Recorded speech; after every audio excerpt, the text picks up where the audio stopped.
So my dad passed away in 2015. We weren't talking, and it took a month for his family to track me down. Before I ever knew he was gone, I started hearing from him in heaven. It consumed me. How is communication with the other side even possible? I left my corporate gig, studied with spiritual teachers on every coast, and worked with my angels to figure out the answers. Today, my mission is teaching you how to raise your vibration, shift your thoughts, trust your intuition, develop your unique spiritual gifts, and connect with your loved ones and angels on the other side. Friends, when you have these tools, life really does become heaven on earth. Hello, beautiful souls. Welcome to the Angels and Awakening podcast. I'm your host, Julie Jancis, and today we are here with Marisa Goudy. She is an author, magic maker, a writing coach, and an energy healer who teaches women how to embody and tell their own sovereign stories. In 2020, she published the best-selling book, The Sovereignty Knot, A Woman's Way to Freedom, Power, Love, and Magic with Paper Raven Press. Marisa combines her passion for Celtic myth and Irish folklore with her feminist vision of creating an equitable world and her quest to bring more creativity, magic, and wonder to everyday life. Founder of the online community, The Sovereign Women's Circle, creator of the 7 Magic Words Project, and teacher of the Stand in Your Sovereignty Story program. Marisa lives in upstate New York with her husband and daughters. Welcome to the show. Oh, thank you so much, Julie. It's great to be here. Oh my goodness, so great to have you. So I took your course, well, it was like a workshop, and it was like the perfect timing, writing workshop, right as we were coming into New Year's Eve or New Year's Day. It was December 30th. Perfect. Yeah. Correct. Yeah. It was a sovereign way. And you really did this great facilitation work of leading us on this journey of kind of exploring and releasing 2020 and really diving into the energy of 2021. And I got to tell you, it was so wild because I saw maybe like a week earlier, this notification pop up on my phone that you were going to be a guest on the show. And Spirit goes, go look at this website right now. So I went over there and I saw that you were having this workshop. I said, can we postpone our talk? Because I really want to take this first. Yeah. So thank you so much for the work that you do. And I really want to dive in because you brought something to the forefront in this writing workshop about the queen, the princess, and the wise woman.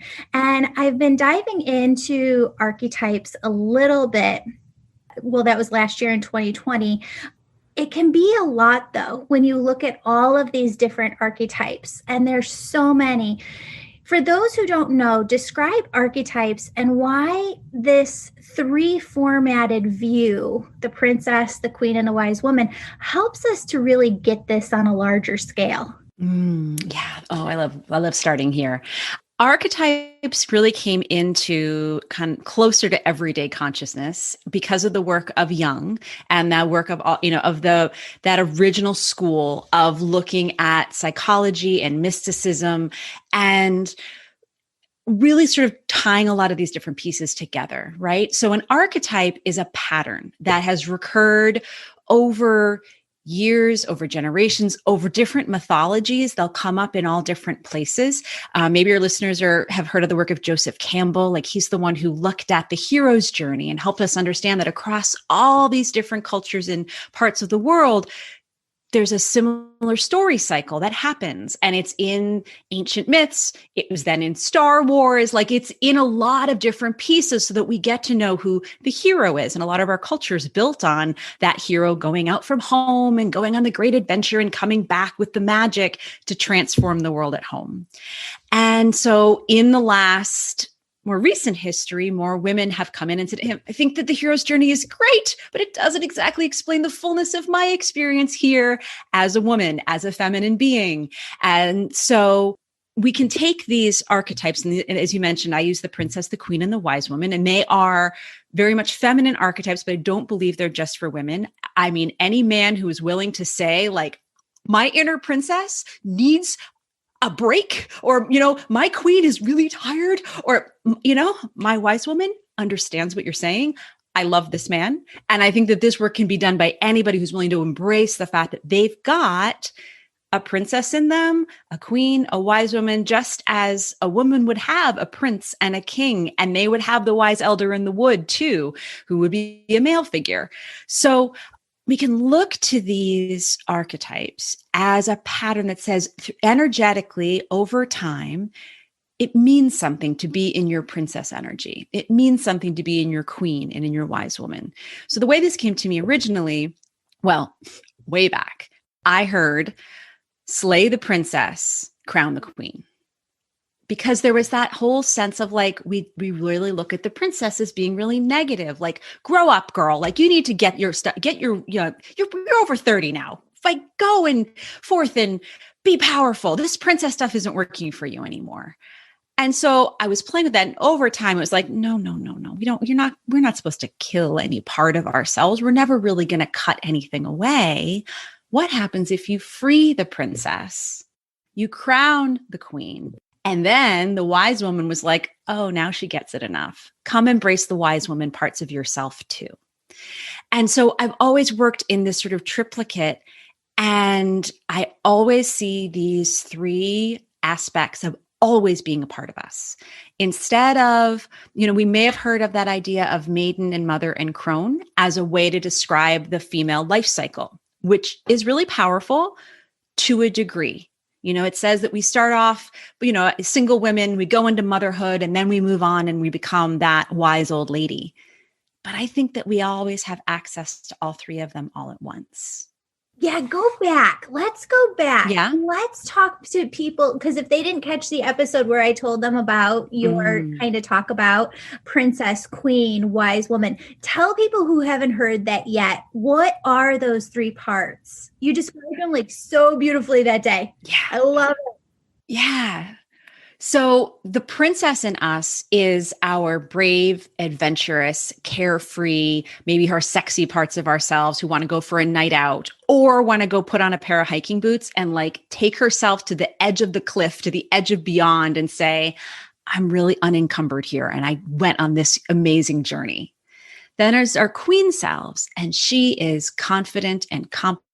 She's the inner executive. She's got it all together, and she's the caregiver in so many ways. She's there to offer her care either out in career or offer care in her home and in her individual relationships, and in both. Of course, she does both of those things. And then the wise woman is stillness and presence and that sense of really being with things. She's not necessarily about doing as much because she is being with. And there's a lot of kind of that stateliness to her, but she's also seen everything, and she will laugh at the way of the world too, because she's just like, oh, silly humans. Like, let's just sit in this cave and cackle with the wise women and say, we're going to do this all again. Like, it's all going to be grand. It's in divine order, but let's look at the big picture. Beautiful. Beautiful. And I loved how you said it too, or maybe it was the group that day was saying, if we let our wise woman just speak all the time, right? And let the wise woman inspire the princess within us, and then let the queen take the princess's ideas and run with them. We can work together with all three parts of ourselves to really, like you said before, to your point, just allow all of those parts to be within us and not try and kill anyone, but really let each thrive and succeed. Yeah. And I think it depends on our own personality types. The group you joined, that's kind of a part of my sovereign wisdom circle, my ongoing community, where wisdom is very much baked into who we are and where we're moving toward and what we're embodying. But I think it's just as valid to say, like, actually right now in this part of my life, or based on who I am, this queen archetype really makes a lot of sense to me. I'm going to lead with her because that's what I'm called to do right now, because she gets it done, and the wise woman could really inform her. And in the same way, maybe you've got the kind of business, the kind of work, the kind of energy, you're like, no, I want to be like the party starter. Like, this is my work. I am here to really say, like, everybody, let's go play. In that case, you really live the princess, but you're doing it in a way that's really grounded with the wisdom of the queen and the wise woman, so that you're not just out being a flibbity gibbet. So that, because with the princess, without the backup of the other parts of herself, can be immature. She can be irresponsible. She can, she isn't as dependable as the other two might be. So we call in the different pieces so that you're, well-rounded. And in my language, it'd be so you're most sovereign in yourself. I love that. I love that.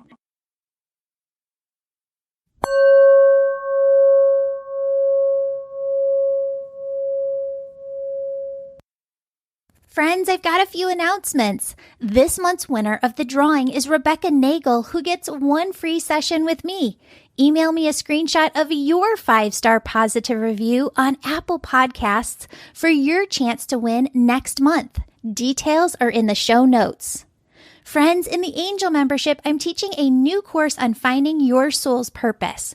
Why is your soul here? What is your path forward? You'll connect with your seraphim angels, Seraphina, Archangel Raziel, and more to find your answers, create a roadmap plan, and feel confident about your soul's purpose. Take this course live in May 2021 or anytime in the future by signing up for the Angel membership today. The Angel membership guides you through every step of your spiritual awakening and provides a private community of like-minded souls. Also, a new class of the Angel Reiki School begins on May 1st. Join this separate program to develop your unique spiritual gifts and become an Angel Reiki Master. Friends, I'm still offering private readings. To book one, sign up for our weekly Angel email. Once a month, you'll get an email that contains a link to book your session online. One more thing, I am loving spending time with you live and answering your questions on Instagram, TikTok, and Facebook. Follow me over there and on YouTube for tons of new content. Thanks so much for your support and sharing this podcast with your people.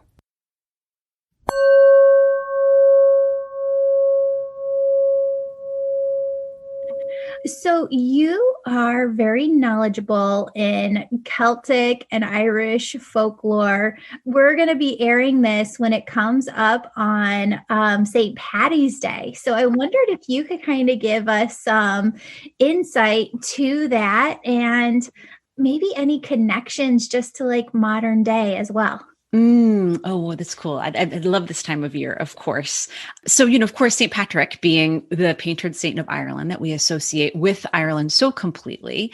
In my book, actually, I dive much more into St. Bridget and to Bridget, the goddess who came before, because that's one of the remarkable things about Ireland is that, having thousands of years of history, of Celtic history and the people who came before the Celts, so much of that has informed the Christian Catholic Ireland that, we've kind of grown to know in more recent history. So, St. Patrick came on the scene in the 5th century. And, a lot of the way that, even there's a Celtic Christianity that's really unique to Christianity against the rest of the world. It's very much based in the earth. It's based on even the weather and the nature of Ireland itself, and a certain way of being really present with the elements and calling in the ancient wisdom of the land with the Christian concepts and ideas and theology that came through. So you see that in Bridget, especially because she was around for, millennia before. And there's all these different stories that interweave, which is part of what I love about Ireland in general, but this sense of like the pagan and the Christian sit side by side. And I come from a Catholic family. I come from, certainly we weren't talking about Bridget the goddess until I discovered her when I went to college and said, wait, that's the part that really speaks to me even more.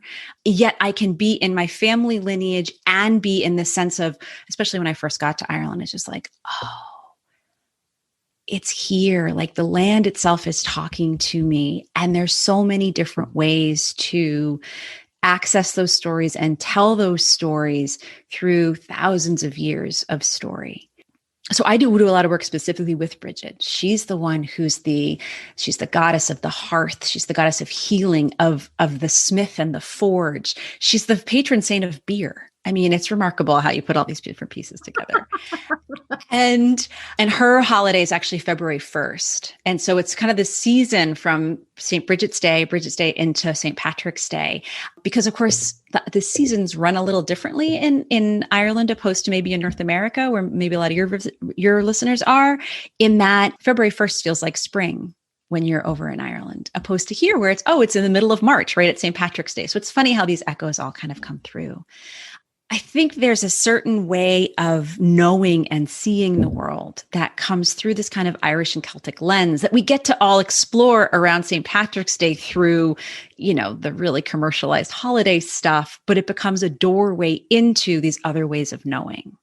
So let's go into that more, because one of the things that I think that we don't look at a lot of times is paganism. And like you were talking about before, the weather and the elements and ancient wisdom, of the land. And when you are raised sometimes in America in very Christian, Catholic, religious communities, to even talk about that. I've only heard the word in movies, but it seems like blasphemy would probably be the word, right? You're not going to go talking about this stuff because that's of the devil. And, it's just made to be that way. So you don't even touch it. You don't become aware of it. Just like you said, in your own home, you didn't talk about St. Bridget until you went off to college and learned about her. And the deeper and deeper that I have gotten into this work, the more and more that I have found how certain cultures have taken what was beneficial to them, like Christianity, like Catholicism, and not to say that all of it is bad, but they have used it to their advantage to have everything focused on what they want people to see and not the beauty in other traditions. So talk to us a little bit about, paganism and how it isn't this sinful, devilish concept that many may fear. And, to anybody listening, I do feel that there is something that happens too when you're raised that way, where it's been something that you've been made to fear for so long that it feels vibrationally off to you sometimes because you've been told to shut that down your whole life. So if you're listening to this conversation, you're don't like this, just listen and be open and go into it, because that is everything. If we don't know something, it is going to feel vibrationally off to us until we learn about it and see there's nothing bad to it. Oh, I love that introduction and that sense of invitation to see, to be curious, right? And that idea of being vibrationally off. That's how it felt to me as a Catholic kid sitting in mass saying, I don't get it. I don't get it. This isn't working for me. Panicking because I had this deeply spiritual yearning inside of myself. And ironically, I used to say, when I was a high school kid, I have the spirituality of a rock. And I said that with this huge form of judgment. And then now I'm like, hey, I have the spirituality of a rock, in the sense of that was me saying, I'm yearning to be out in the earth with my hands on the soil, with my hands on the limestone of Western Ireland. And I didn't know at the time, but that was spirit speaking directly through me.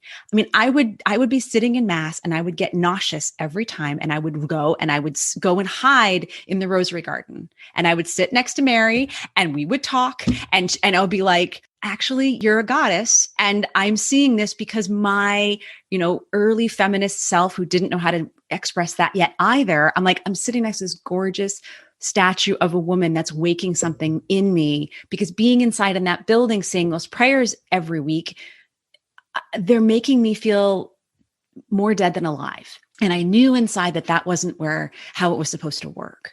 So it's that sense of being able to be curious and say, wait, where is my vibration? Where am I supposed to go with this? What is that next thing that tugs me forward?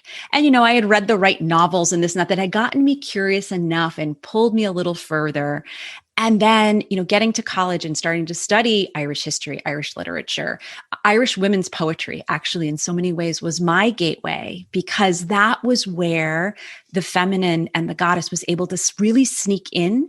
And the old stories from pre-Celtic Ireland, all of the great heroes and all the talk of the Druids and all of these really ancient ways of being would come through a modern perspective, because it was that sense of like, oh, these women, these poets are with these ideas every day. They're weaving them into their creative work. They're weaving this into the way they see the world.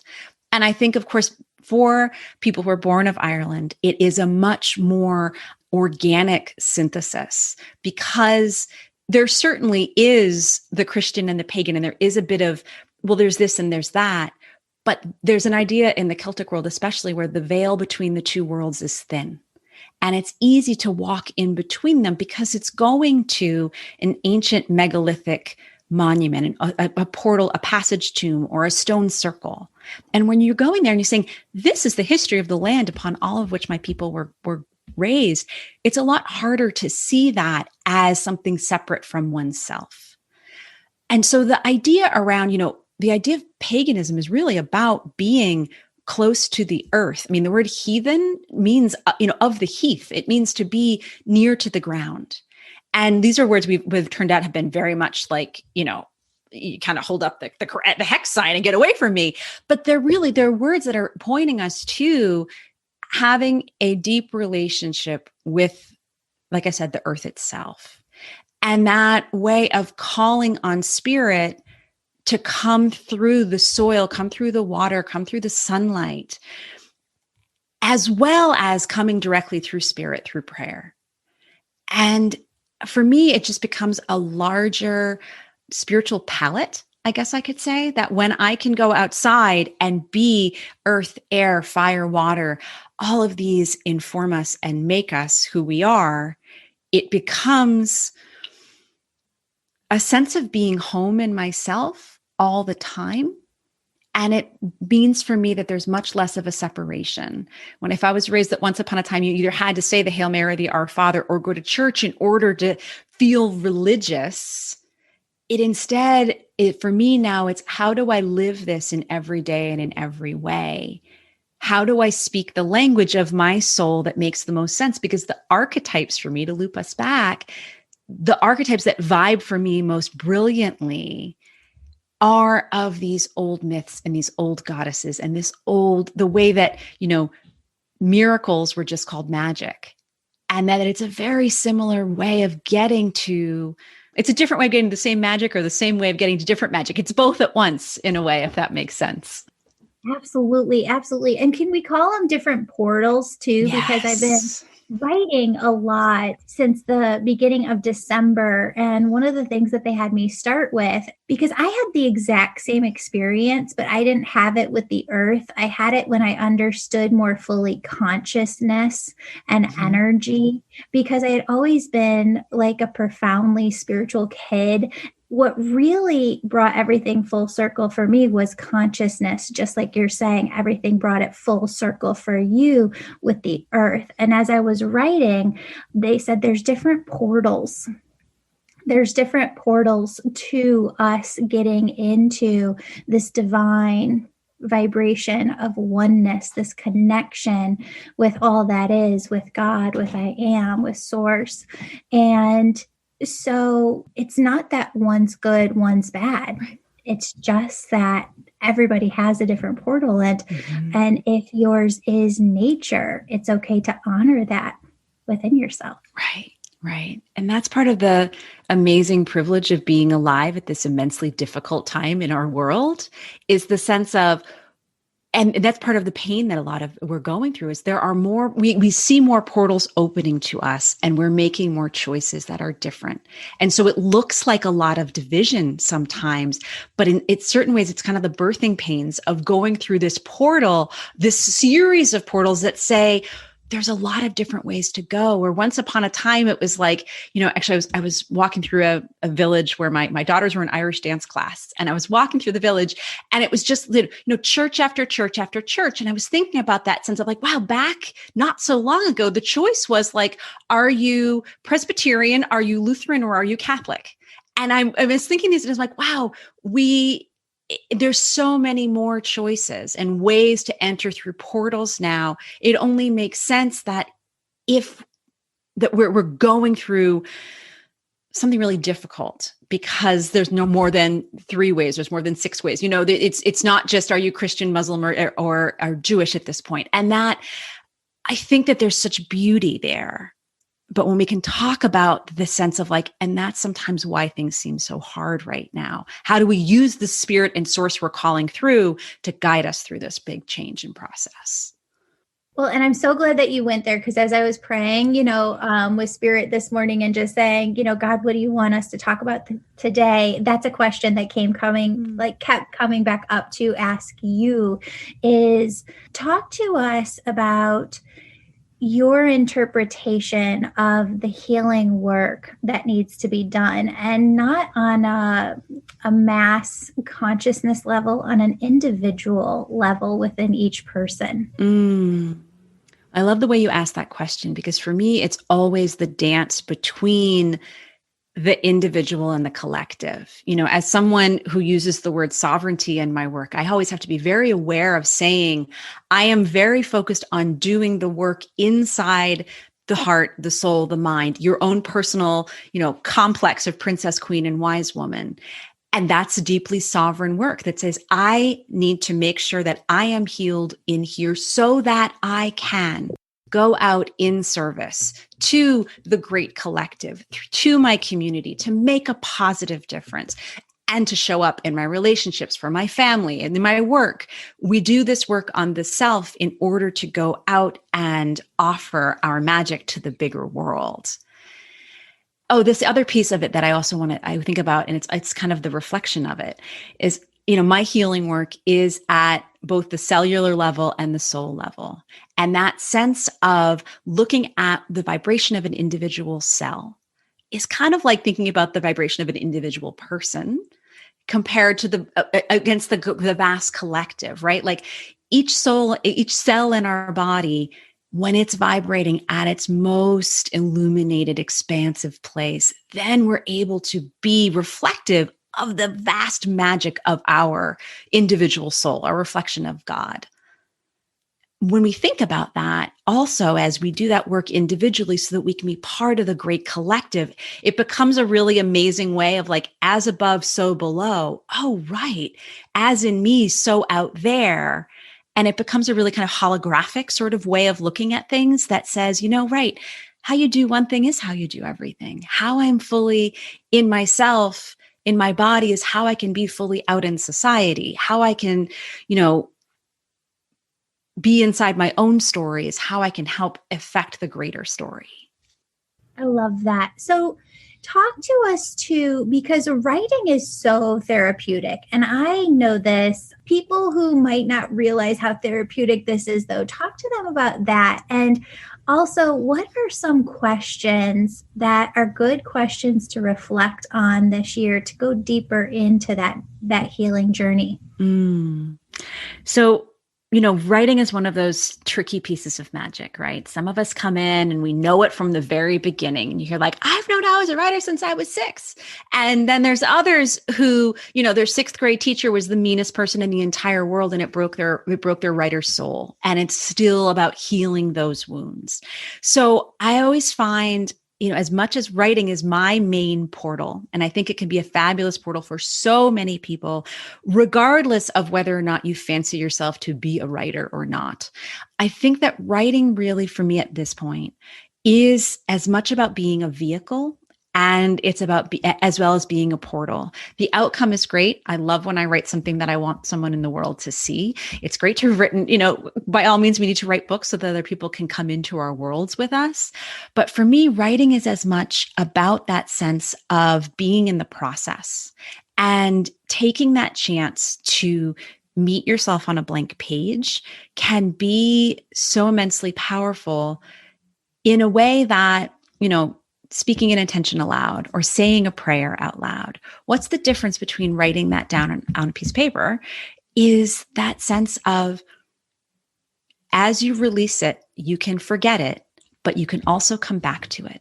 And to me, it's a kind of time magic where you're able to, in this present moment, tell a story about the past, maybe something that you really need to heal.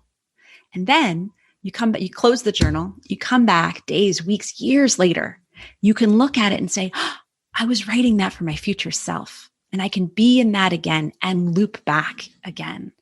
So I love writing both for what it does for us in that moment of being able to release and get things out to create something really magical for other people to read, but also to endure later as a piece of history that can help us connect to, well, that's what I was thinking then. This is what I'm thinking now. What can I make next for myself?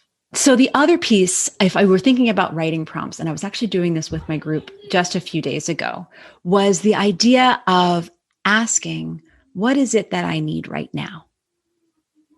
And really just taking that as a writing prompt. And say you wanted to take it, 5 minutes at a time. If you're new to this practice, oftentimes a writing practice is great to go for 15 to 20. But if you sit down, you set a timer, what is it that I need right now?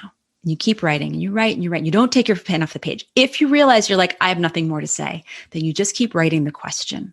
What is it that I need right now? What is it that I need right now? And in that, something unknown and something magical tends to happen because, to go back to the idea of the portal, it's like knocking at the door again and again and again, saying, let me in, let me know what it is that I need right now. And focusing on the self in that way, when you do that and really take yourself seriously enough, you're able to to shed this junk you're carrying around with you in order to say, what is it that I need right now? What is it that I want to be right now? How is it that I want to show up right now? You can do this sort of transformation from, I look at my sovereign self and my needs, into, I look at my sovereign self and all that I could offer and all that I could generate in this world. And allow that to kind of be if you want to have an arc in your writing, what is it that I need? What is it that I'm called to do? Yeah. Yeah. I found writing workshops really early on in my early 20s. And what I found incredible with them was the ability to develop your intuitive self through writing workshops. So I remember one of the first ones that I was at, they had you really get quiet and go to like a different space in this big building. And they said, just tap into the words that come to you about your true nature and who you are. And we're just looking for like one word. And so I went, got quiet, and I didn't know how to meditate at that time, was just doing like some deep breathing work, just connecting to the peace and stillness that was surrounding me, the quiet. And the words, I am love, kept coming in. And I go, okay, well, that's not one word, but that's what it is. I am love. And that was really, really powerful.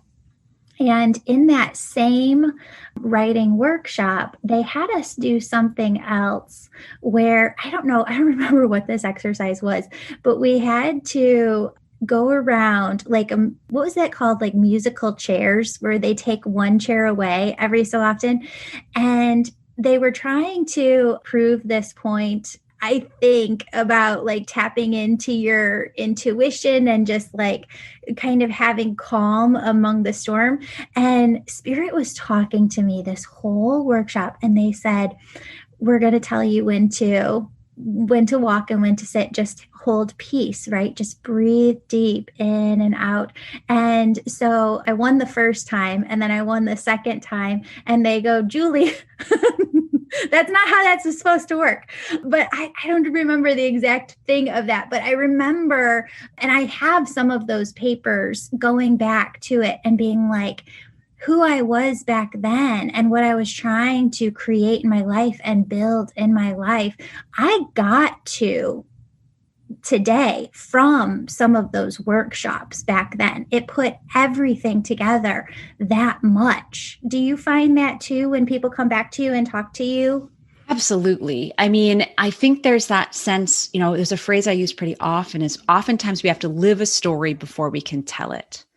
And I also think there's times when we, using that concept of intuition you were speaking of, we tell these stories, we put them into words before we really know what we're talking about. In the same way when I was mentioning, this idea of free the princess, crown the queen, I had no idea what I was really coming into with that.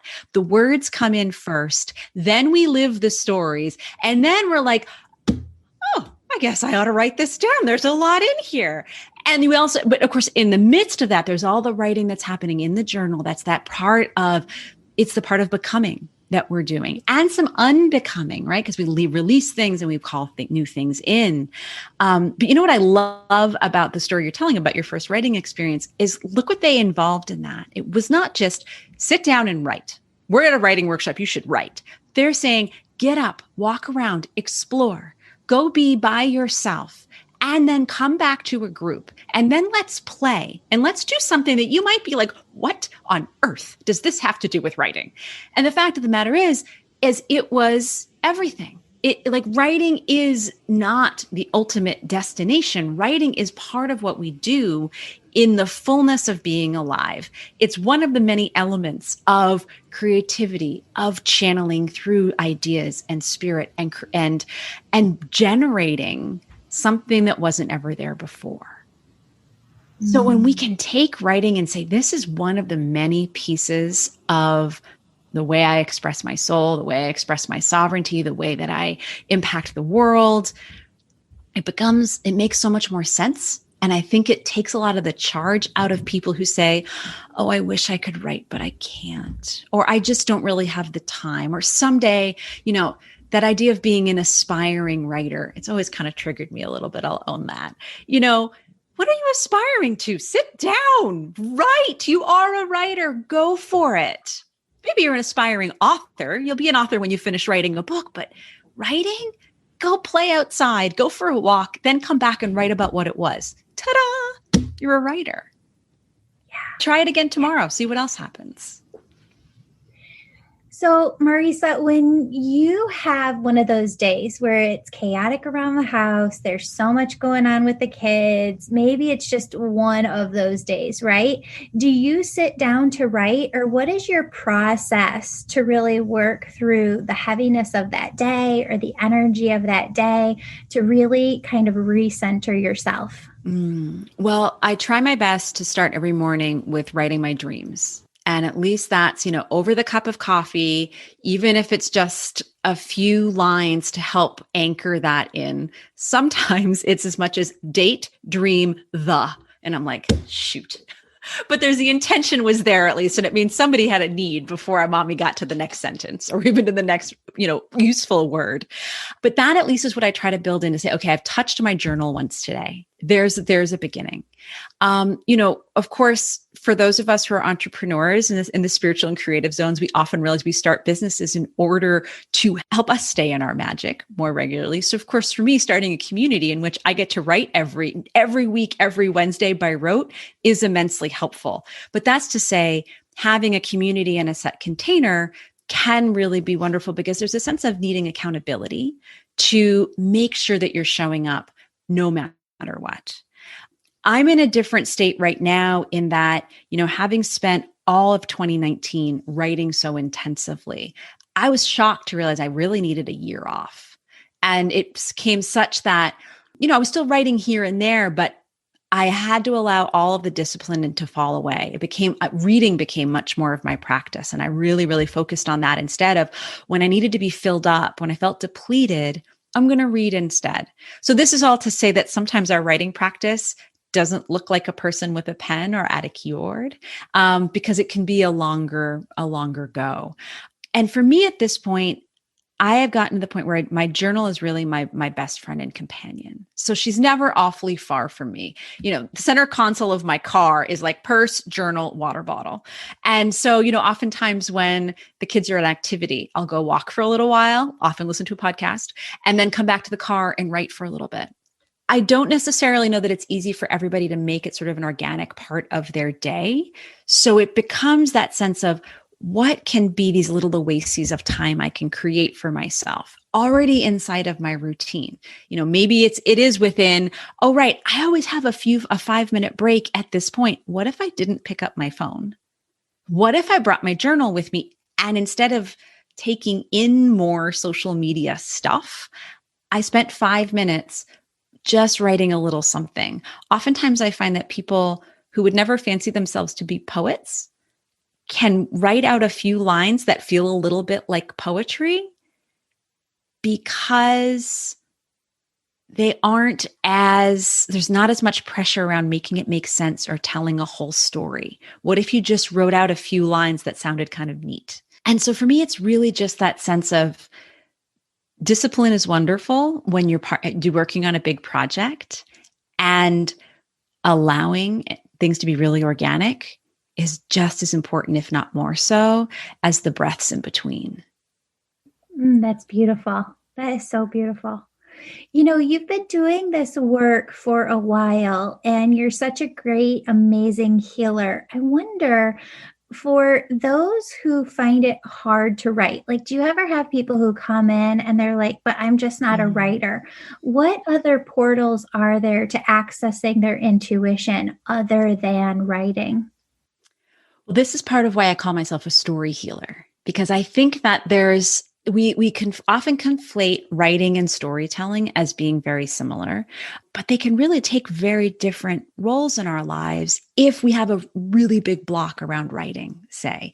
And of course, coming with so much of my sourcing being in the Celtic and Irish tradition, that's an oral storytelling kind of world. I mean, back then they had the bards, right? They were the poets who would come, and they'd be the entertainers, and they were also the historians and the memory keepers. They would memorize over 21 years all of the stories of the people. So, I mean, I cannot even imagine at this point, thank goodness for Google and Wikipedia and all of our shelves of books, that we don't have to do that, right? But that is just to remind us that, the oral storytelling tradition is actually much more enduring in the human story than this idea of being writers. Writing is a very modern sort of technology, especially for, everyday people like us who weren't, priests or royalty. So for me, it really comes to that sense of, if someone were coming to me and just says, oftentimes it is, I have a story I need to tell and I don't know how to get it out there. And they may think, because I need to put this in a book. And that's sort of looking at so I really wish that I had the courage to walk outside my door because I've been, something traumatic happened to me. So I've been staying inside. I really think I should go to the moon because I want to conquer my fear of being outdoors. And instead it's instead of going from I'm afraid to write to I need to put a book out there, it says, okay, you want to first come out with this. What part of this story is compelling you? Why is she tugging at your robes and saying, I need to be told? And oftentimes my role for people as healer becomes being that sort of first confidant and, walking beside them for a little while as they explore the pieces of the story and start to say, well, why is it that I need to tell this? What part of this is really, really important to me and to my own becoming? What pieces need to be seen and held and healed and then grown from? Because there's a lot of the times what my work ends up being is helping people discern that actually is for you. That's something that you need to sit with and really find a sense of peace with. The part that you tell out in public that seems too terrifying to ever say out loud, it's true. Maybe a lot of those parts are so intimate, you keep them to yourself because they're about, a family member, because there's something that, for whatever reason, doesn't feel right that gets out there. Well, you're right. Maybe intuitively you're correct on that, but you still have a story to tell. There's something in here for you in terms of what you've survived, what you've learned. And I think of it as a kind of alchemy. You take the raw material and you turn them into something glittering and magical, right? That's the process of the healing that goes through from, I couldn't possibly say this loud, but I must. Well, let's find out what you must say. And if it comes out in writing, awesome. If it just empowers you that you're able to have a conversation with a family member, with a friend, and just feel more at ease with this story, that right there is really deep, powerful, important magic. Amazing, amazing, amazing. Every time I talk to you, I feel like I'm glowing. And you know what? You do have something, because I've told you stories I don't think I've ever shared on the podcast here today. Just like you have something that like draws people in to just like bring forth their truth to you. Amazing. Marisa, tell everybody where they can find you online. So my website's marisagoudy.com. And pretty much once you know my name, you can find me anywhere there is on the social media webs. And Instagram, I have a page on Facebook, both for my book, The Sovereignty Knot, and then a page for my writing, coaching, and story healing work. And I work both with entrepreneurs who are really working to tell their stories in a way that's really authentic and connects people to, hi, this is really me. I'm not going to tell you a sales pitch. And I also, work with people who are in that sense of like, I have something inside of me that I want to find a way to express. And we take away a lot of the expectations around it and say, well, what's the process here? What is it that you want to move through? What do you want to share? And so, I'd love to, there's stories I'm sure in your audience that are yearning to be told. And, I love making space for that for people. Oh, that's so beautiful. Thank you so, so much for being here. And thank you for all the work that you're doing in the world. Thank you, Julie. It's been great to be with you. You too. Beautiful souls, I'm so excited to announce that my book on angels and how they're working miracles in your life will be available on Amazon fall of 2021. If you're listening on or after fall of 2021, check it out. Friends, if you'd like to work with me each week, my angel membership program is perfect for you. You can join at any time and you get access to past courses. In 2021, I'll be teaching you about a new topic each month. We started the year in February with a course on oneness and raising your vibration. March is angel communication, how to hear your angels. April is trusting your intuition. May is knowing your soul's purpose. June is working with Archangel Raphael to learn self-energy healing techniques and Chakras 101. July is rewriting the stories you've been holding on to. August is all about rewiring your mind to move past blocks. September is energetically working through ancestral trauma. October is working with your inner child and Archangel Michael. November is a guide to being an empath. Then we're rounding out the year with a course in December that helps you connect with your loved ones on the other side to help you deepen your personal connection with them. And in January 2022, we'll be back with a whole new course on manifestation and co-creation. You get all of this live group access to me, 2 new pre-recorded Reiki healings, and advance notice to book a session with me when you're an angel member. Sign up for the angel membership anytime. If you're listening in 2022, please know that we're planning to add new content each month. For details and to sign up, view the show notes below.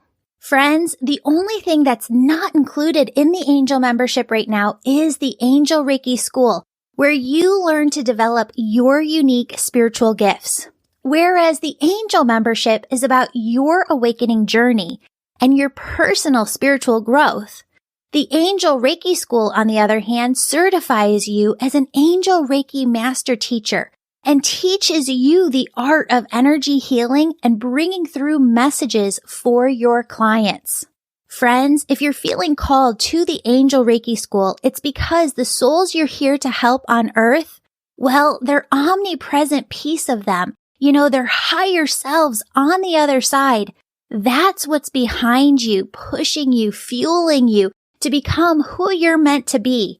Because when you do, they know your work will shift the trajectory of their life here. That's what I mean when I say you have big, big purpose in this lifetime.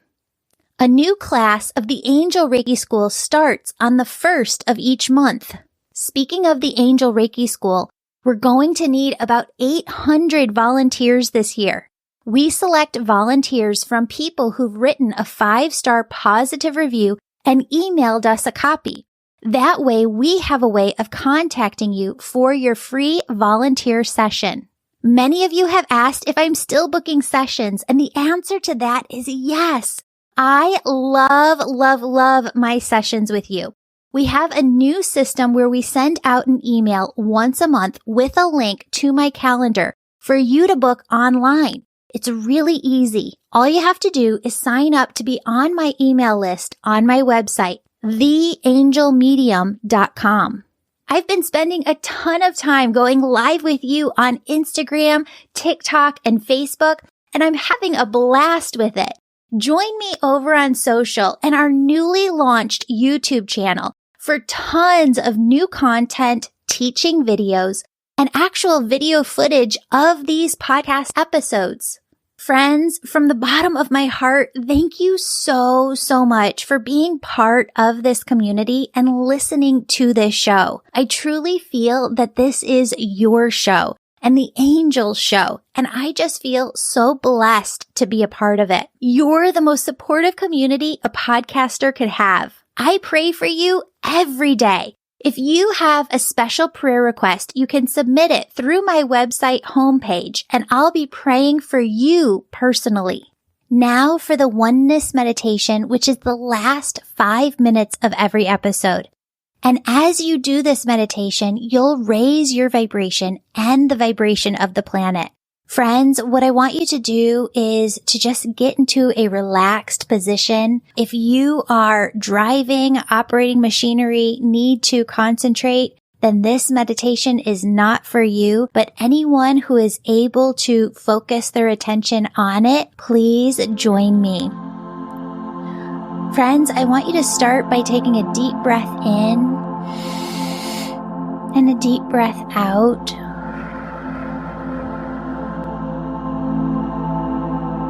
And I want you to imagine that your socks, your shoes are off, and that your bare feet are able to connect with the soil of the earth. And down through the bottom, the soles of your feet, are these large roots that go down far and wide into the earth. Those roots go down far and wide, anchoring you into the earth as if you were a tree yourself. And up through those roots comes this beautiful, yummy, tingly energy. Begins to tingle at the tip of your toes. I want you to allow this yummy, tingly energy to just dance up over your feet, around your ankles. Feel this yummy, tingly energy as it moves up over your calves, your shins, all the way up to your knees.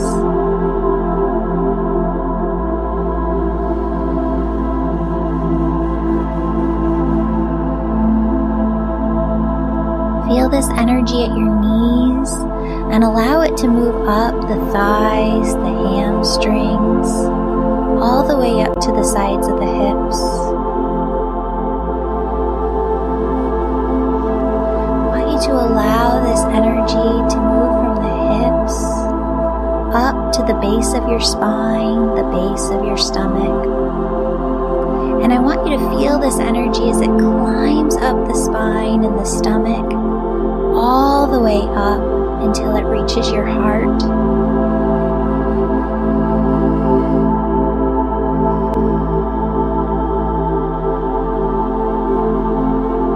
As you feel this yummy, tingly, sparkly energy outside of your heart, filling the inside of your heart.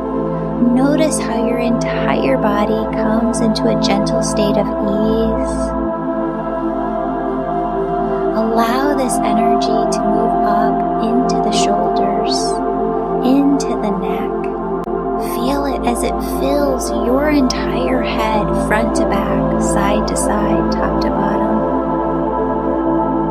And then feel this energy as it moves through the hair follicles on the top of your head, so that you feel this yummy tingliness 2 inches to 10 feet or higher above the top of your head. Friends, you might feel like there's a string above your head lifting you up towards the sky. You might feel an airy floatiness. You might feel an expansive spaciousness. What I want you to do from here is imagine that there is this large opening at the crown of your head.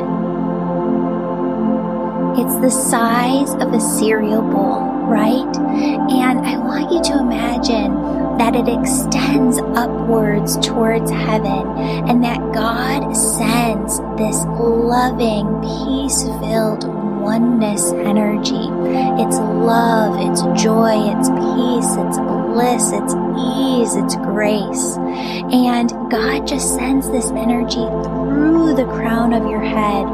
It moves through your head, down through your neck, down through your shoulders, and it starts to pool. This God energy starts to pool around your heart, within your heart. And I just want you to feel that for a moment.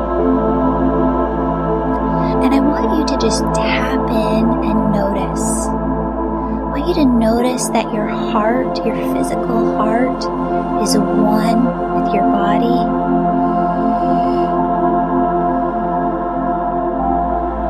And I want you to notice that your heart and your body are one with the air surrounding you. And I want you to notice that your heart, your body, the air surrounding you are one with all life here on earth. All plants, all people, all animals, all life on earth. And now notice how your heart, body, air surrounding you, all life here on earth are connected to everything, everywhere. Friends, did you notice how your body got more expansive, your energy got more expansive, and you could feel out into your auric field, you could feel out into the energy of the world, into the energy of everything, everywhere. Friends, that is oneness, and you can carry oneness with you in your everyday. I don't want you to stop here. I don't want you to open up your eyes. I want you to continue this meditation and to see that surrounding you are angels. You have guardian angels around you. You have cherub angels holding this space open for you to get into oneness at any time. You have archangels working with you in every area of your life. You have loved ones on the other side. See them in detail, friends, because you seeing them in detail is the exact same thing as you going to them on the other side, knocking on their door, asking them to spend time with you. They love you so incredibly much. They want to spend time with you. They want to develop that relationship with you. When they're there, you're here. I know it's different, but you can still have that beautiful, incredible relationship. All of these beings, your angels, your guides, your loved ones on the other side, they form your spirit team who's always working to guide you, direct you, protect you. Friends, what I want you to do is just take some time with them right here, right now. What they want you to know is that they are working with you all the time. What they want you to know is that they are sending you signs and symbols to show you that they're next to you. Friends, they ask you to see that they are bringing in gift after gift after gift through your heart chakra to bless your life with miracles. Friends, it's your job to remain open, to believe, and to trust that they are working miracles in your life. Friends, I love you. They love you so incredibly much. Stay open and know, believe, trust, have faith, know like you know that they are working with you always. See you here next time. Have a blessed day.